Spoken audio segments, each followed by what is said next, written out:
đây cùng sai nữa thế bạn đục thạc anh chơi nhé anh stop thế ấy nhé nó ra là nát ra tăng nó bắn ngay ngay ai đấy có bàn tay thì quạt cái cái nào mình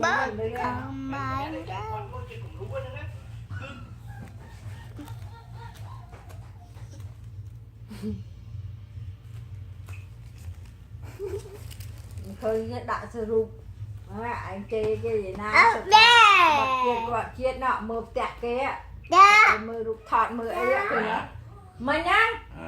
môi nó người thay chê cái bọt chết bọt ấy là mơ tẹt kia ta ngào mình nhá ta họ mơ tẹt kia mơ mơ đoạt bán kia bị trăng mơ ở dưới mơ rụp con hồn sai Mimi, auntie. Nini, Mimi, auntie. Kikis. Oh, Kikis. What are you doing? The Toyota annual clearance is on now at Toyota of Tampa Bay. Get clearance pricing on over 400 new Toyotas.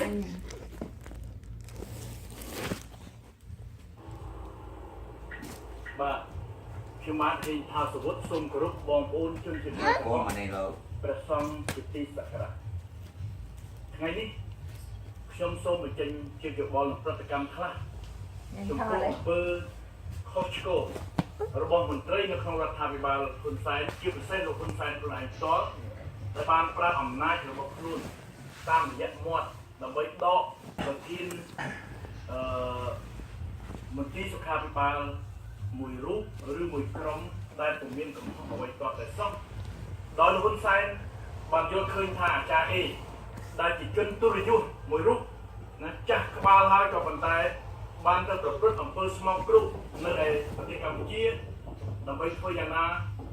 លើកបន្ទប់ឬក៏កាន់ជើងមនុស្សអាក្រក់ដែលលោកហ៊ុនសែនខ្លួនឯងធ្លាប់ធ្វើជាមនុស្សអាក្រក់ហើយបានប្រើច្បាប់មាត់របស់ខ្លួនដើម្បីដកមន្ត្រីសុខាភិបាលដែលពុំបានប្រព្រឹត្តអ្វីខុសតតែសោះគឺពួកអស់លោកទាំងនោះធ្វើតាមច្បាប់បាទនេះហើយជាប្រទេសមួយដែលកាន់កាប់ដោយបុគ្គលហើយបុគ្គលនោះគឺជាក្រុមចៅហៅក្រុមបាទខ្ញុំសូមបញ្ជាក់ថាសម្ដីលោកហុងលឹមដែលជាសមាជិកព្រឹទ្ធសភានៅឯប្រទេសអូស្ត្រាលីគឺជាសម្ដីត្រឹមត្រូវបំផុតដែលលោកបានចោទថារបបហ៊ុនសែនជារបបដេខ្ញុំយល់ឃើញថាអ្វីដែលលោកហុងលឹមបានមានប្រសាសន៍អ្វីដែលទ្រង់ស៊ីសវត្ថធម្មកោបានមានបន្ទូលនៅក្នុងវិទ្យុឬតាមទំព័រ Facebook ក្តីដែលចោទថារបបហ៊ុនសែនជារបបដេនោះគឺជាការពិតខ្ញុំសូមចោទប្រកាន់របបហ៊ុនសែនពីដំណាក់កាលបាទដំណាក់កាលទី1គឺពីឆ្នាំ1979រហូតដល់ឆ្នាំ90គឺជារបបចោល500បាទដឹកនាំដោយក្រុមចោលហិនយងមួយក្រុមដែលបានចូលដៃជាមួយយួនគឺក្រុមហេងសំរិនហ៊ុនសែននិងជាស៊ីមដែលបានយកជ័យជំនះលើពួកពលពតតែពួកទាំងនោះបានប្លន់ជ័យភ័ណ្ឌប្លន់ទ្រព្យសម្បត្តិរបស់បងប្អូនខ្មែរដែលមានតាំងពីឆ្នាំមុនឆ្នាំ1975យកមកដាក់សម្បត្តិផ្ទាល់ខ្លួនបានន័យថានៅឆ្នាំ1979រហូតដល់90របបហ៊ុនសែនហេងសំរិនគឺជារបបចោលហិនយង